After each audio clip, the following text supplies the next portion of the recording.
Depuis des discours répétés sur le sujet, la progression du nombre de structures municipales accueillantes pour les enfants demeure en général très inférieure à celle des besoins.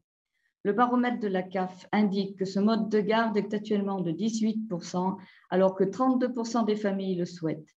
Or, on sait aussi que la capacité théorique des crèches, améliorée par le développement d'accueil sur une courte durée, surestime la capacité réelle, une place comptant pour deux accueils et demi. Au total, 60% des parents indiquent faire garder leur enfant par eux-mêmes ou par leur famille.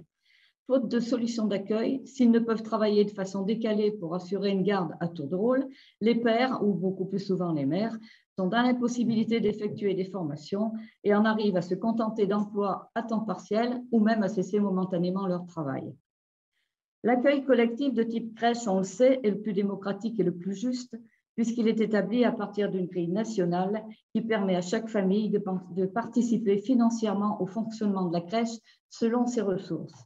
Étant le moins onéreux, hors famille bien sûr, le manque de place pénalise donc surtout les parents les moins fortunés. À Saint-Étienne, certaines crèches ont été transférées, voire supprimées, d'autres créées, ce qui au total donne une augmentation symbolique de 4 places. Et que dire de la crèche des Petits Matrus qui, après 3 fermetures, voit un 4e report d'ouverture au 11 octobre.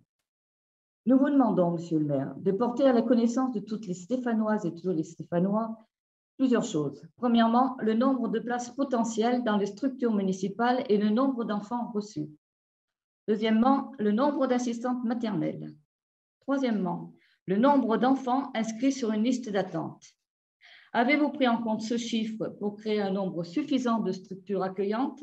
Avez-vous augmenté ce chiffre depuis votre premier mandat et quelle est votre politique pour celui-ci?